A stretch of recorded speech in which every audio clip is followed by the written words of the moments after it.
Thirdly, the very important phase in every cycle of birds is the first 2 weeks. That's the brooding phase. Once you brood your birds well, once you ensure the adequate temperature, the adequate feed, the adequate treatment is given, the entire journey of the bird will be very much easy. So when you stick to these 3 approaches and some other more due to time, you will enjoy whatsoever cycle you'll be having in poultry production. So it's highly profitable only if you have the knowledge, only if you have a consultant who seeks to advise you on best new impending practices to increase profitability, only if you have also, you're in a location where marketing, so because one good point in it is your market inspires you to increase or to consistent in production. So when you have these increased persistent demands from your clients, it's quite more or less a motivation to be still in the business. All right.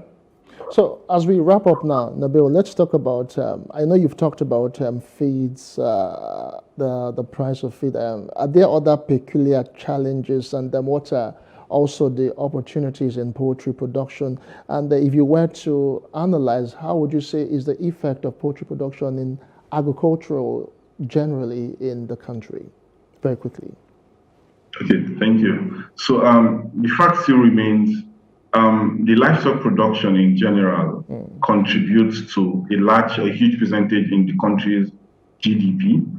Taking off or neglecting the profits or the contribution of the poultry sector to Nigeria in general is doing the country a whole lot of harm.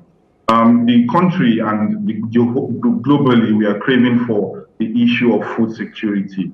Food security means having food available, that quality meal available to everyone at every particular time as expected. Addressing issue on poultry production is a huge resolve in accessing food in the country. Secondly, the rural livestock herders or rural livestock owners use these they hardly have funds in the bank. They hardly save in other form except in form of livestock. That's why 60 to 70% of a rural livestock owner would have livestock in his backyard as a form of savings. So the cry of vaccination, the cry of disease surveillance, disease management, and that's the government to being lenient in their policies, understanding the fact, because I'm appreciative of the latest information released by the president on the governors being intentional about livestock and speaking of the profitability or the potential it has.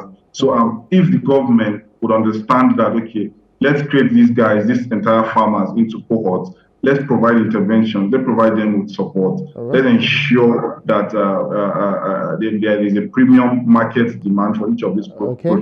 It needs to go a long way in solving our problem as a nation.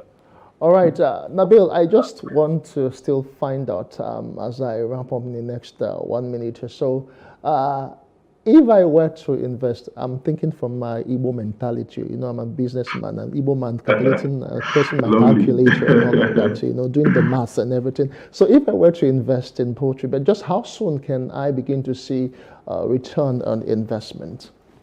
Okay, beautiful. So as I had mentioned earlier, I'll be talking about the poultry, broiler, and layers. Don't forget, there are still more to it, but this is what is most commonly practiced. For broilers, you have just 6 weeks to raise and get your profit.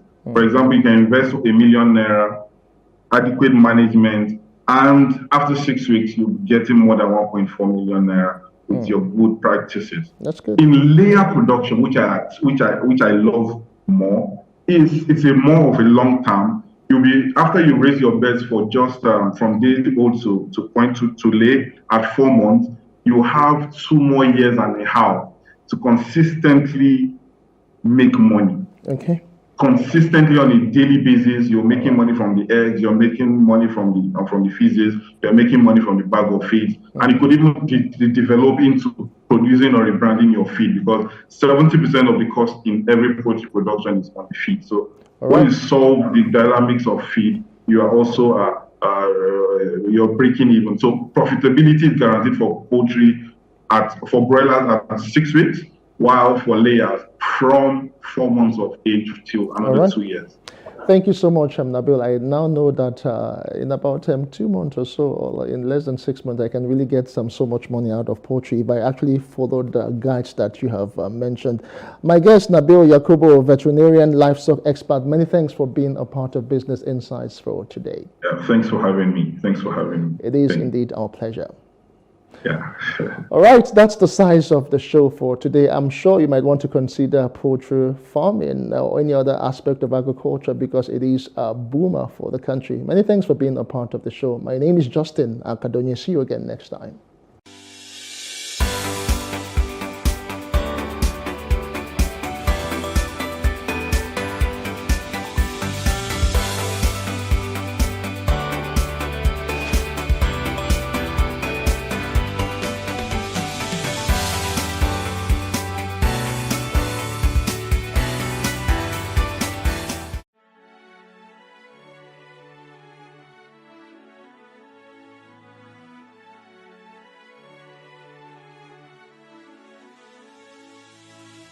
It is engagement we need to have. Those who suffer miscarriages are never taken into account. Members of the National Assembly are also influence peddlers. You are sitting on Nigerians' money. From the Babin, I pay my rent. From the Babin, I send my children to school. A consultative engagement. No any tangible notification before they ban us. It's one thing for people to be at your back and the heat of the moment, and another thing for them to still be with you when push comes to shove.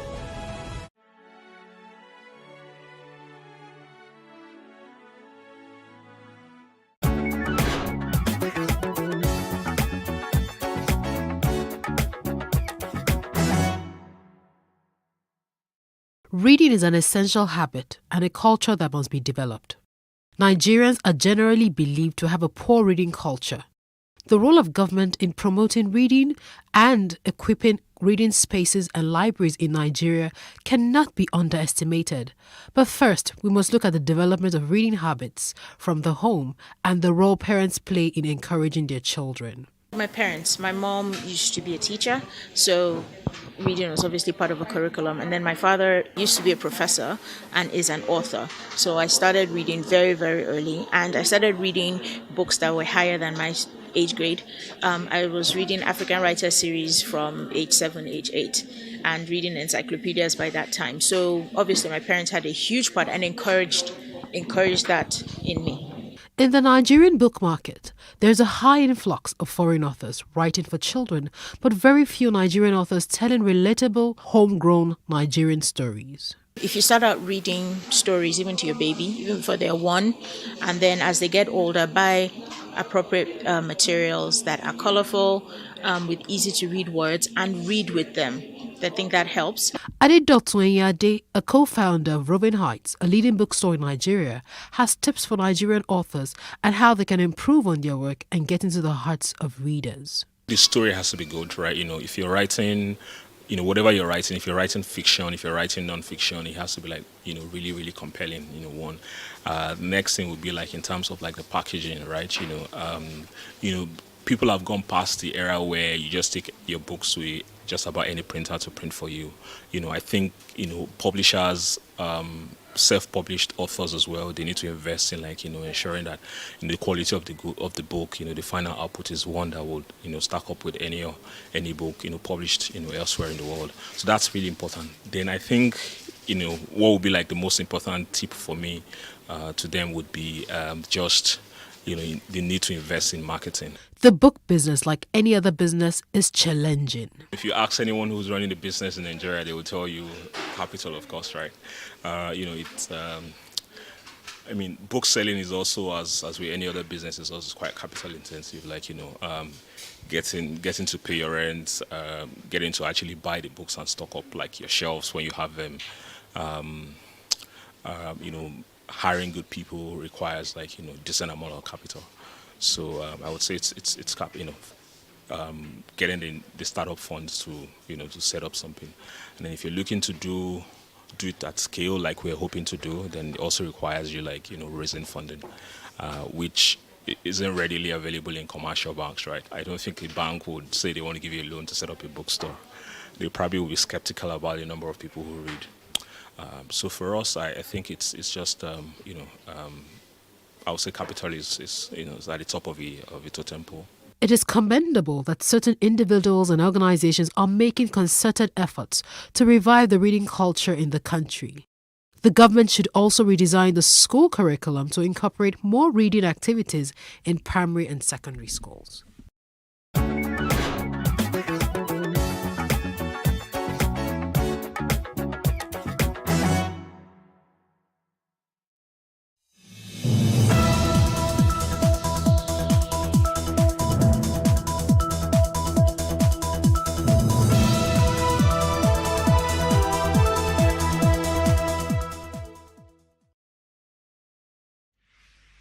"60 Minutes with Angela" starts right now.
So when you serve the President of the Federal Republic of Nigeria as his special advisor on media and publicity for 8 years, that's 2 unbroken terms, I suppose it makes all the sense to write memoirs. And that's where my guest today comes in. He says, without documentation, revisionism wins because human beings have short memories. He also goes on to say that the reason he's written his memoirs is to help Nigerians know the true and real Muhammadu Buhari, as opposed to the conjuration we have had over decades. His book, Working with Buhari, Reflections of a Special Advisor from 2015 to 2023, was publicly presented on the 16th day of January 2024. And it was the first time the former president, Muhammadu Buhari, would make his way back to the Federal Capital Territory, Abuja, since he left office on the 29th of May 2023. Well, Femi Adesina, the former special advisor to former President Muhammadu Buhari on media and publicity, joins me on the program today.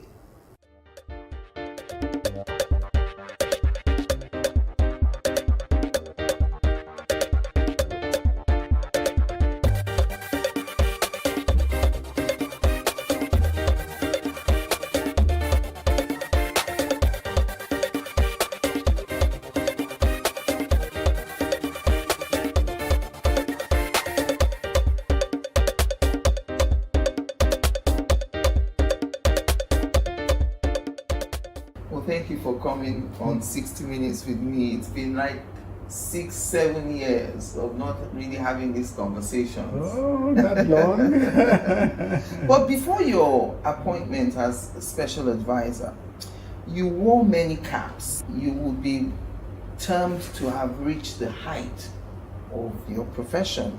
You were the managing director of the Sun newspaper. You were also the president of the Nigerian Guild of Editors. That's top, in the hierarchy of journalism in Nigeria. And in spite of your initial misgiving, when you got that call from President Muhammadu Buhari, you served 2 terms as special advisor. Correct me if I'm wrong, you must be the first special advisor to do 8 years with the president since our return to democracy in 1999. Yes, that would be correct. Okay. Now, you've spoken about a certain myth about President Muhammadu Buhari, a narrative that his political enemies had sold and fed to the Nigerian public. What is this myth? Over the years, you know that he first came as a military ruler. Yes. That's December 31, 1983 to August 27, 1985.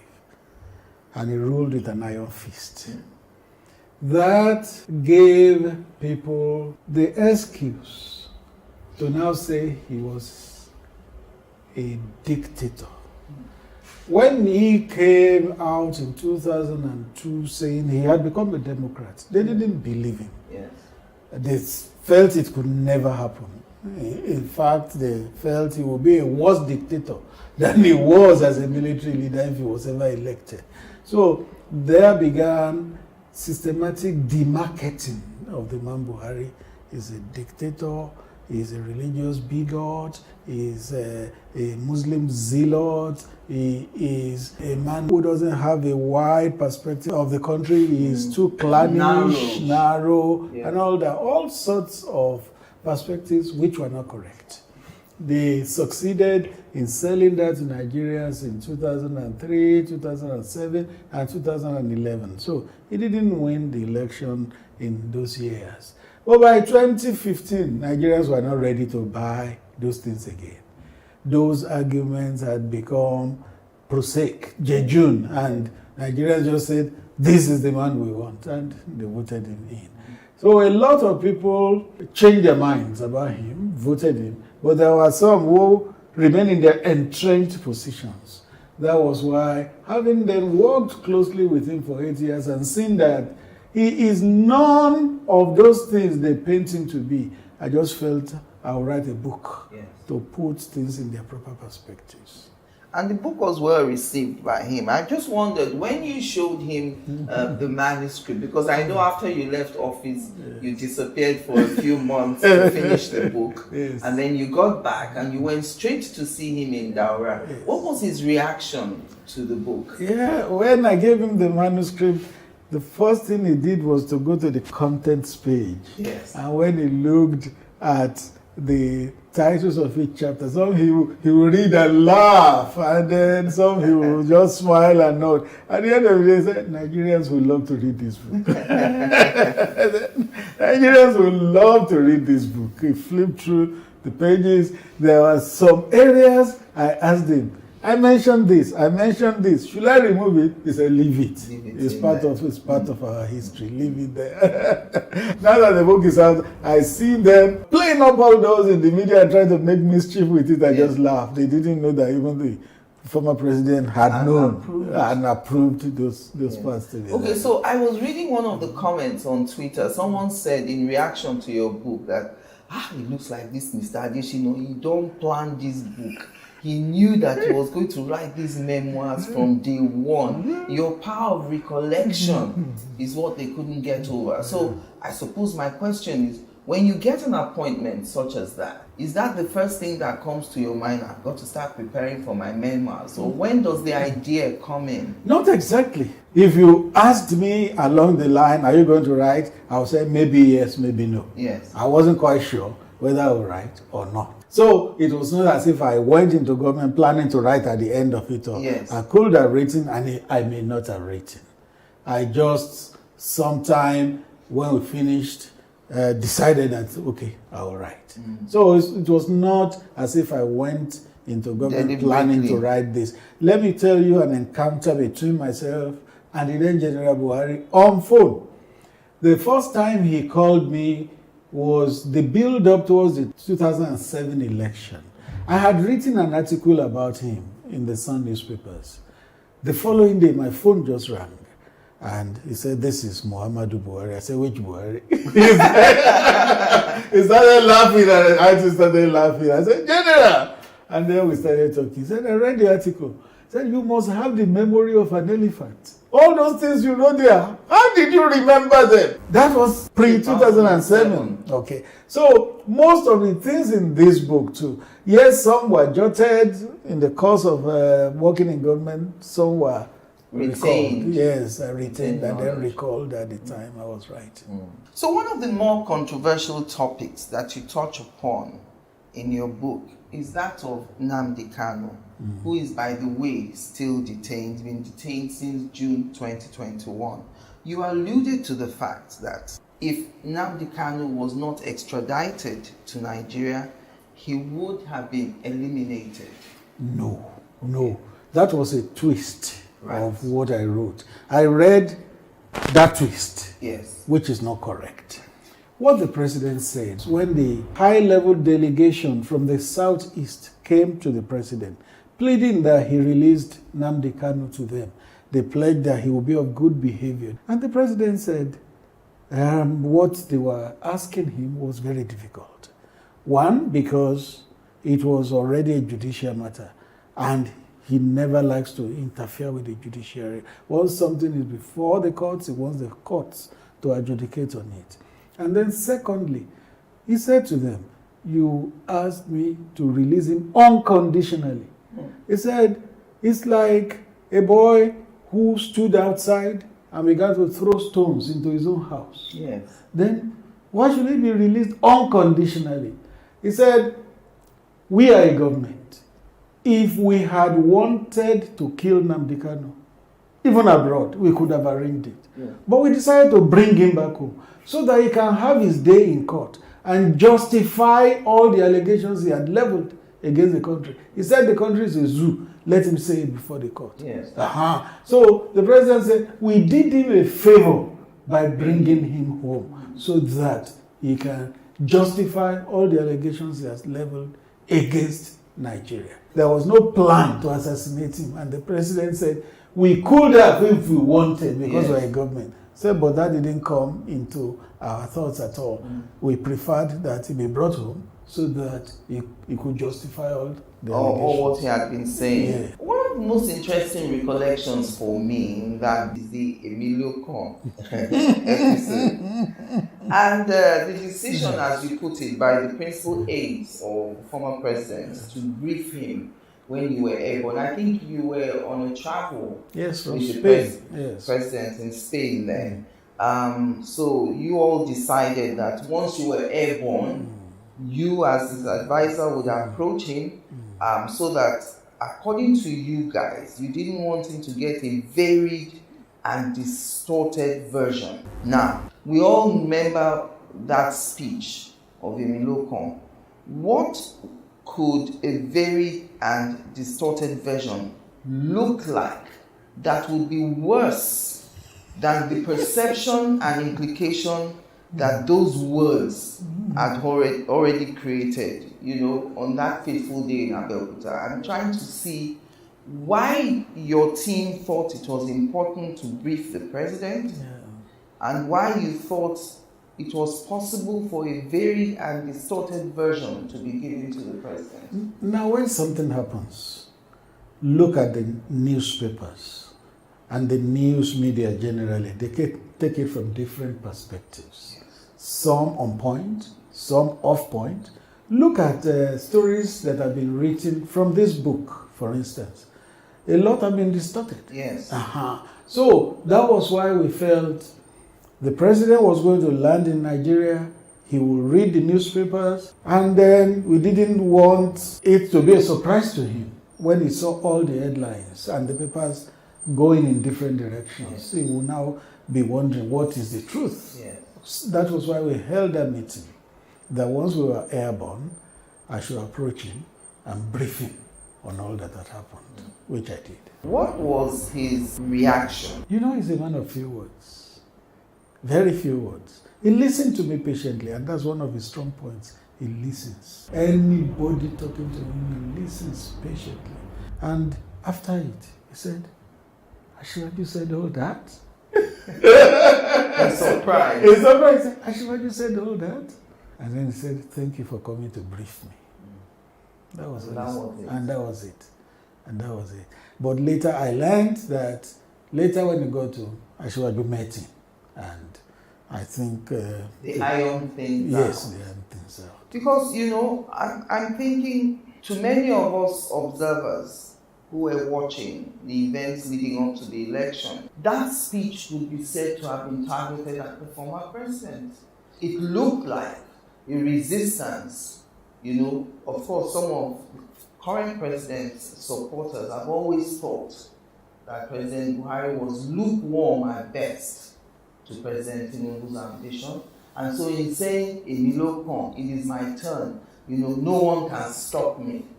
No matter what you all throw at me, this is my turn. Especially if you recall, he used the words Olule. He tried the first time, Olule. Tried the second time, Olule. So everyone thought there's only one person who's tried to be president 3 times, and it's President It was not Buhari. in doubt that he was talking about President Buhari. It was not in doubt. But then you see that immediately after that speech openly in Abeokuta, there was a press statement from Bayo Onanuga, who was the spokesman to the presidential campaign then, putting things in proper perspective. Is also in my book. You said lukewarm. Lukewarm is not the word I'll use. Neutral is the one I prefer to use. If a sitting president is lukewarm towards you, Nothing will happen. Nothing will happen. If you know the power that resides in the presidency, you will know that if a sitting president is lukewarm towards you or doesn't want you, nothing will happen in your favor. Yes. The president was just neutral, and he allowed things to play out. And He wanted a level playing field, which he ensured with all the candidates. Okay, so till today, some of Asiwaju's supporters still have it in their minds that President Buhari didn't want Tinubu as his successor. They have a right to their opinion. But recall that even against the electoral law, when the president voted in Daura, he displayed his ballot, showing that he voted APC. So, how else will a man prove that he wanted somebody as his successor than that? Yes. Okay, but there's no doubt that the APC seems to have many blocks, and that's understandable. The 4 parties came together to form that party. Did you, as the head of the Buhari media team, feel at some point that the campaign of Asiwaju was distancing itself from the achievements of the administration that you served? In the run-up to the campaign, when the campaign first started, it looked as if they were going to be campaigning on the achievements of then Governor Bola Ahmed Tinubu as Governor of Lagos, rather than riding on the many achievements of a Buhari in the last 8 years, which were the pioneer years of the APC at the presidency. I didn't get that feeling. Maybe if that perception is there, some people try to play it up, but that is not the overriding perception, because President Buhari was with him in many of his campaign stops. Yes. If he didn't want him, one, he would not be there. If not that the Buhari achievements could be played up, he would not be there. Remember, I think the campaign flagged off in Jos. Remember that everyone, candidate Tinubu, could not speak. It was just saying, Buhari, Buhari, Buhari, when he saw the overwhelming crowd. Without Buhari joining him in that campaign, I was in most of them, it wouldn't have been the same as what we saw. Yes. Because Buhari still, even after 8 years, he still had that cult-like following. Even today, when I go to Daura and he goes out, I go out with him, if you see how people still respond, it's simply wonderful. So I don't have that impression that the Tinubu campaign wanted to distance itself from the achievements of President Buhari. And many times, President Tinubu has also said that Buhari was like their precursor. And when they met at this book launch, you heard what he said. In fact, people were surprised that the president turned up at your book launch. Everyone thought, we will see if Tinubu really turns up. He gave his word. And he did. Yes, because I sent him an invitation, and the feedback I got was that he said, oh, if you swing additional, I'll come. He is a good person. And since President Buhari is in town, I must be there as a sitting president. And he was true to his word. Well, we'll take a break now. Join us again after the break.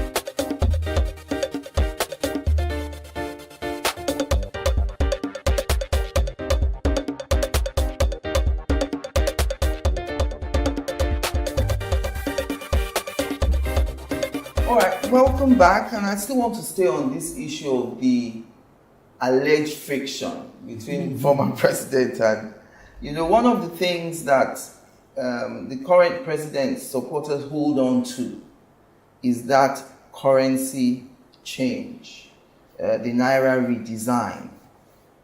At the time it happened, the general word on the street was that a lot of politicians had hoarded Naira notes, and President Buhari had been briefed about that hoarding, and that in order to have clean elections, there was a decision taken to change the currency so that it would make it difficult for politicians to buy the votes from the electorate.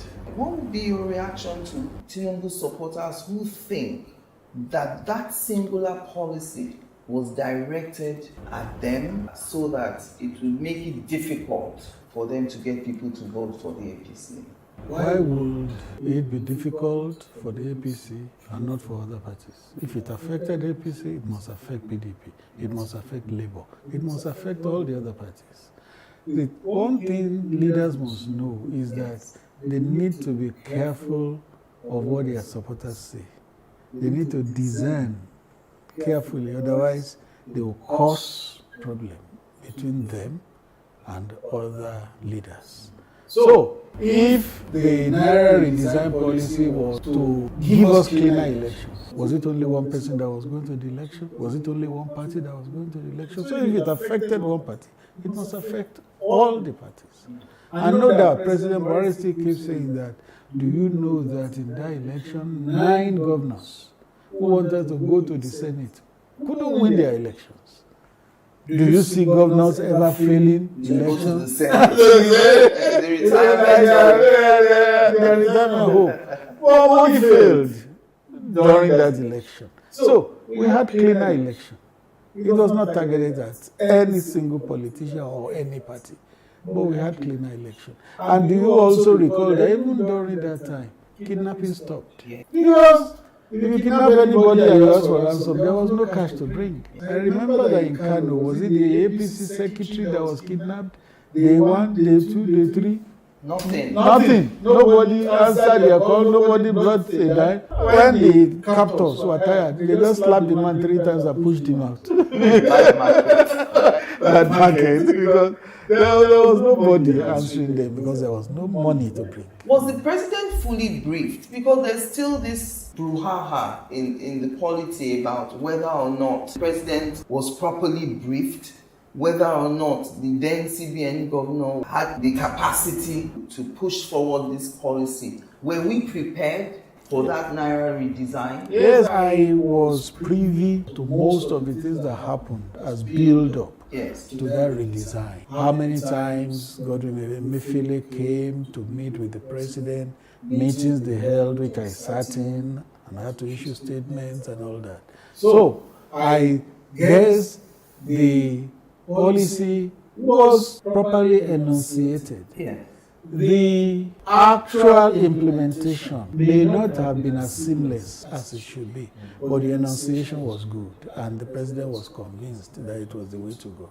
If you read this book, he spoke about it. Are any of you who are the members of the media team of Buhari surprised that sometimes when you read the papers or you listen to current members of this administration, it would seem that the government of Buhari is being vilified by members of the same party. I still remember the country was run aground for the last 8 years by President Muhammadu Buhari. I mean, the shocking thing for many people is that both Buhari and Tinubu are from the same party. And we're surprised that from the same party would come such harsh words about the former president. Well, I ascribe it to limited knowledge. If you have limited knowledge about something, what should you do? Try to understand it. Try to read up, try to get information. But if you begin to speak without having done that, your shallowness will come out. So it was limited knowledge that made some people say what they said. And do you know the response of President Buhari to us privately? Said, leave them. Everything is documented. That's what he said. So everything is documented. So he's not worried, he's not fearful if there's a probe? Not at all. To look at the records, they would have been better educated and so would not have said what they said. Did the president have a preferred successor in that last election? He was neutral. One, if you had a preferred successor, the power that resides in the office of a president is so enormous, nothing will have stopped that person. From emerging. Nothing will have stopped. So when the former Senate president was pushed forward and it was implied that it was President Buhari's choice, that wasn't true at all. There was a statement that came saying the president hadn't endorsed anybody. He didn't endorse his vice president either? Not anybody. He just said, please go to the primaries, let the best person win. Whoever emerges. And he received many visits from everyone who was aspiring. Oh yes, that's the right thing to do. He was a father of the country. So a good father should create a level playing field and bless anybody aspiring. But you know that all those who were coming to tell him were obviously coming to tell him because, they thought... They were endorsed. Yes. Well, maybe they didn't know President Buhari enough. Those of us that know him know that he's such a fair-minded person. If he does something and he thinks he has wronged another person in that process, no, he would rather not do it. He's a person who is always mindful of the last day when Allah will ask him questions and judge him. Yeah. This is what he told me. You get to see it in that book later.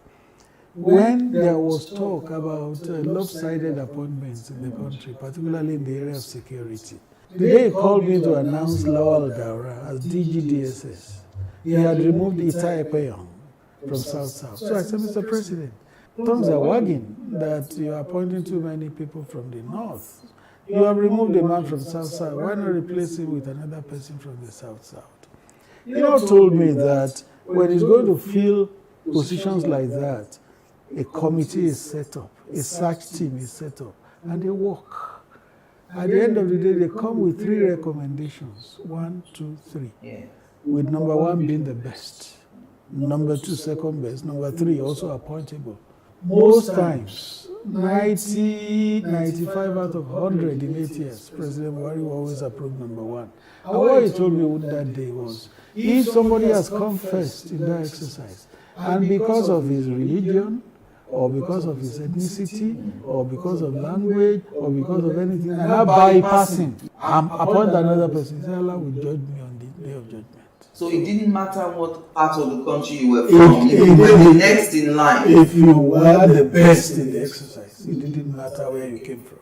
And like I said in the book, that's a bit ahead of its time in Nigeria. Because Nigeria not only would look at everything from the area of where you hail from, they will look at it from religion. So President Buhari didn't countenance all that. He just went for the best in any exercise. Let me bring you back now to your relationship with the late Chief of Staff, Abba Kyari. I was shocked to read that there was a fractured relationship between yourself and him. Did he perhaps favor someone else for your post? Fractured will not be my word. Frosty will not be my word. I'll just say not convivial. We didn't have that kind of relationship that you would think a special advisor will. His successor, Professor Ibrahim Gambari, I had a better relationship with him. Yes. Because the day he resumed, he said, Femi, just take me as a big uncle. Yeah. And anything I needed to discuss, I went straight to him. The late Abakari didn't have that kind of disposition. He was a bit aloof. And you are the way you are. You can't help it. Yeah. If that was the way he was made, no problem. What you probably have read about my relationship from him were the excerpts people took from that book, which was not complete. For you to get a complete picture of my relationship with him, read the entire chapter, A Tale of Two Chiefs of Staff. When you read it, everything will fall into place. The video just took what will sound good, what the readers will like, and what will reverberate and will latch on. Will latch on to. If you read the entire story of my relationship with him, how I mourned him when he passed on. I know. I genuinely felt it when he passed on, because I would have wanted him to finish with the administration and because it got me thinking that were you an outsider when Buhari brought you in? I think if not the first appointment, the first 2-3 appointments that President Buhari made. Yes. And a lot of people were shocked. I wasn't. But we all knew your relationship with the then General Buhari. Yes. So I thought, okay, was it that he considered you to be an outsider brought in? I wouldn't think so, because he just needed to know what was the background between me and General Buhari, who later became President Buhari, and then he wouldn't consider me an outsider. As far back as 2013, when my mother died, President Buhari came to attend the commendation service we did for her in Lagos here, a Christian service, and he stayed all through. So I was still active in the media during the campaign, but I was giving support from the outside. And that was what I thought I would give even to the administration, support from outside. Yeah. But eventually when I was invited to come, it took me a while to decide to go. You will see that the very day I had to resign my appointment as Son MD and President Guild of Editors, I began to cry, because I didn't want to leave uncertainty for uncertainty. I had never worked in government before. I didn't know how it would be, and but because it was President Buhari, that was why I went. You made a point that you never worked in government before. Is it that the opportunity never came? You didn't actively seek it, or you just were not interested? I was not interested. And I remember that one of my active readers in the media, Jafet is his name, he sought me out one day, came to the Sun, and said, I want to meet the person who writes this thing week after week. So he came and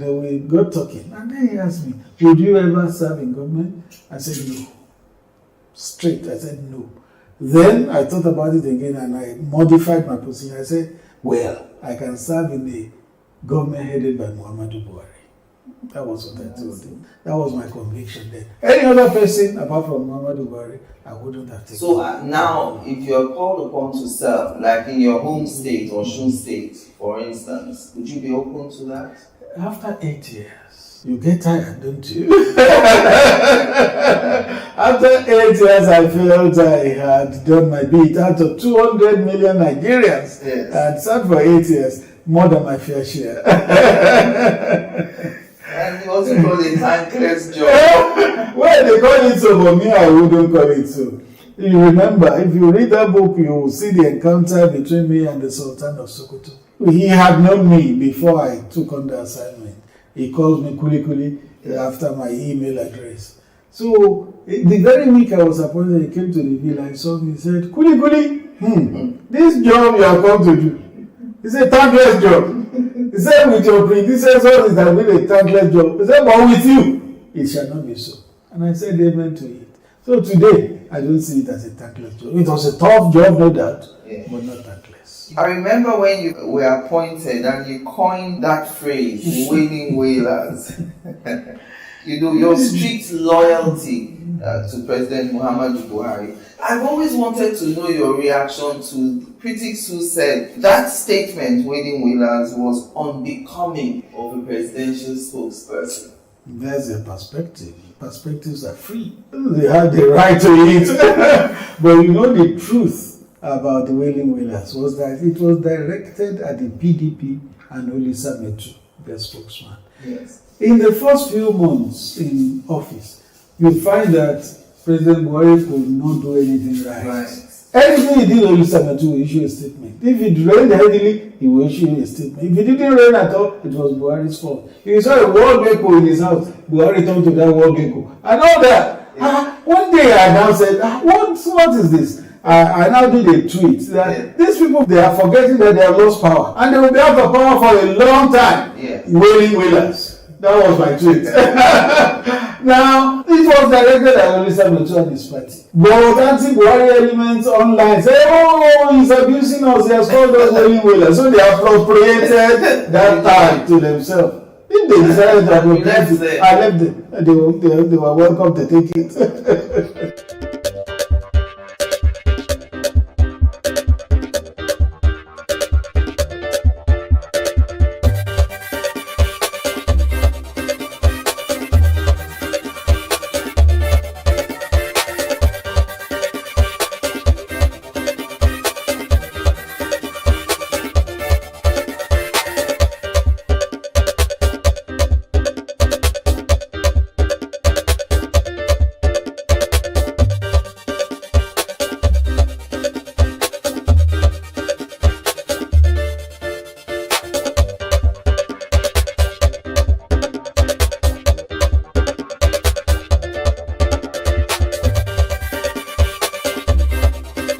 Welcome back to my concluding moments now with former special advisor to former President Muhammadu Buhari, Femi Adesina. Alright, so two major issues that made Buhari trend.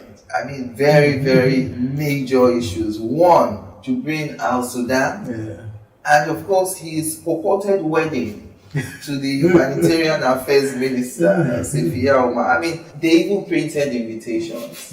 We heard Professor Shimbaji when he gave that anecdote at the launch saying, you know, he wanted to sue people who he felt had defamed him. And the president said, at least they didn't print Ivy for you. People were even calling Kolo.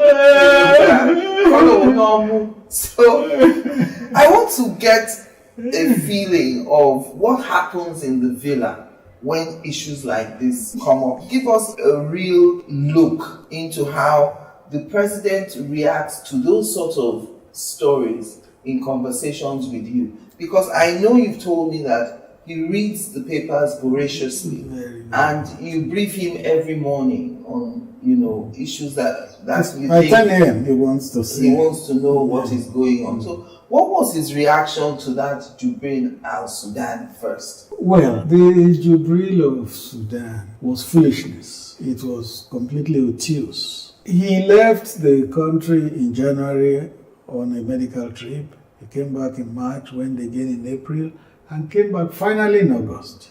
August 19 to be precise. The day he arrived, I remember that the then Chief of Defense Staff, General Gabriel Olonishaki, was giving out his daughter in wedding.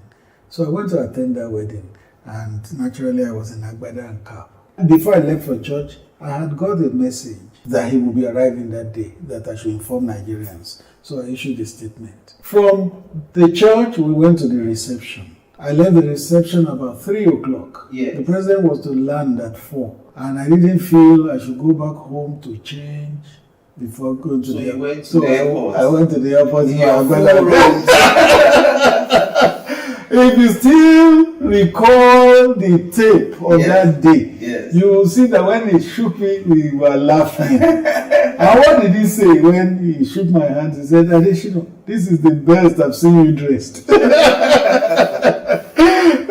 So you made it complete today. And by the way, we clapped to him and we laughed. Now the question is, if he was Jubril, will he even recognize me? Will he know I'm Adesina? Will you know how I normally dress? Yes. So that just knocked out the story of Jubril for me. Yes. Anybody that said it, I knew was being foolish. How do you think the man that was in the villa was another person and his wife would not know? He says I saw him every day. How did that story start, and how did it get entrenched to the point that people believed? And you know it came from Nnamdi Kanu. Right. Yes, he was the one that started it. That the Reed Buhari is there. Yes, and you know that Nnamdi Kanu has a large following. Everything he says to some people is the gospel truth. So they received it, they believed it, but those of us that know. And you know, before the president himself left government, he responded to it. Yes. He said it was absolute foolishness, which I believe it is. Did he laugh about it? I mean, at some point it must have been funny to him. No, he just dismissed it. Okay. He just dismissed it. Just like one time there was this thing in the social media about his daughter getting married on a certain day at a certain venue. Yes. It was so widespread. And I went to his office. I said, "Oh, so I see that a wedding is coming up in the family." He said, "Where did you get that?" I said, "Social media." He said, "Don't mind those nuisance." There was no wedding? No, not at that time. Yet, they had appointed a venue, named one of his daughters, and everything was false. The other funny one was his purported wedding and people turning up at the Central Mosque on Friday for prayers. Yes. And everyone assuming that the wedding was going to hold. And they all turned up. Yes. Even though they were not directly told by the president that I will be getting married. That shows you how fertile the imagination of some mischief makers can be. When the president was ill and he was in London, and after he had come round and he was recovering, I remember he placed a call to me one Saturday. And he said, "Additional, thank you for holding out against the mischief makers." He said, "I see everything you do. I watch." He knows that there are plenty of mischief makers in the country. That purported wedding was a product of mischief makers. Recall that the DSS arrested one man whom they paraded, who did a tape purporting that the president was going to marry the finance minister. Yes, Zainab. So that's just part of it. And then they say that of the humanitarian affairs minister too. Just concoction. Those were funny times. Did the former president have any regrets? I have attempted to answer this question before, and the media twisted it. That I said he regrets so many things. Yes. And my answer was that there is no human being who does everything right all the time. You can't claim that everything you do 100% all the time. No, there will be some shortcomings with the benefit of hindsight. But regret is a very strong word. What I would say is that President Buhari did what he considered was good for Nigeria at any given time. With the benefit of hindsight, he may feel, oh, maybe this one I should have done this way or this way or this way. But regret would be a very strong word. Why did he apologize for some things? Because maybe he felt it rubbed some people down the wrong way. So, regret would not be the word, but he just felt maybe this could have been done better. His guiding principle was to do the best thing for all Nigerians at all times, to the best of his ability. One of the things that Nigerians are disappointed about is that they thought in President Buhari coming in as 7 places daily. In fact, we, our friends of Reuben Abati, used to even jest that Reuben already had a template for his statements on bombing. He just will change the time and the date. Because there could be 7 bomb blasts in one day. Yes. He will just fit in the venue and the time to differentiate it from the last one he issued. But by the time Buhari left, did you still hear bombs? No, you didn't hear bombs. Schools were being bombed, markets were being bombed, motor parks were being bombed, lives were lost in hundreds. He had made tremendous progress on the security front. It was not fully accomplished, but a lot had been achieved. Those who live in the Northeast will say it better.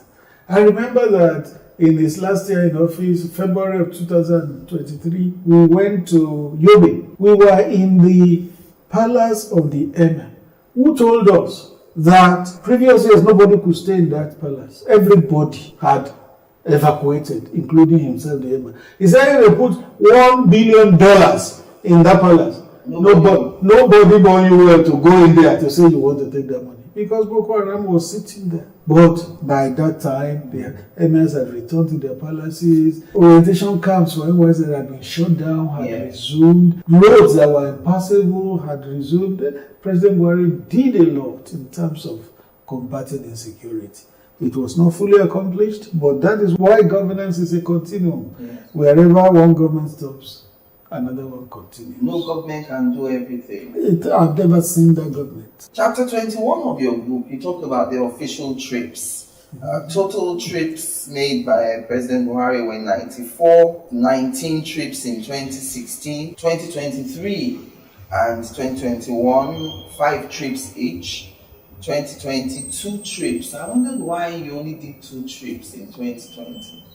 2020? Yes. No, it couldn't have been 2 trips. The only year that the trips were limited was 2017, the year when he had his medical challenge. Yes. And then 2020 was the COVID lockdown, that year too. Yes, that's why. Yes. That's why. You know, COVID came December 2019, 2020 was the year of lockdown. From January to August, September, there was nothing happening internationally. Even the UN General Assembly that we used to attend every September was done virtually. So the world was locked down. What do you say to critics who say, well, 94 trips in 8 years, but nothing to show for it? Well, it's a language they like, the critics. Nothing to show for it. They will see Second Niger Bridge, still nothing to show for it. They will see Lagos-Ibadan Expressway, nothing to show for it. They never see anything. They will see local Oweto Bridge, nothing to show for it. That's their language. What do you consider to be President Buhari's legacy projects? The projects that will stand him out in years to come? Infrastructure first. Do you know that Bonny never had a road? The Bodo-Bonny Bridge is on as we speak. In the first time in the history of Nigeria, Bonny will be linked by road, and history will have it that it was under President Buhari. Second Niger Bridge, President Buhari. Local Oweto Bridge that links North Central has cut travel time by about 3 hours. It was under President Buhari. Lagos-Ibadan Expressway, since it was made in 1978, had never been done all over again. Now it is there. I remember reading a tweet by Dele Momodu, who is one of the Buhari critics. Yes. He said he left Oshogbo and he was surprised to find himself in Lagos in about 2 hours. That was the same journey that would take you 6 hours before Buhari. Because Lagos-Ibadan Expressway, you can do it in 1 hour. So those are things to remember President Buhari for. And then that's in the area of infrastructure. There are many others. But for me, one very important thing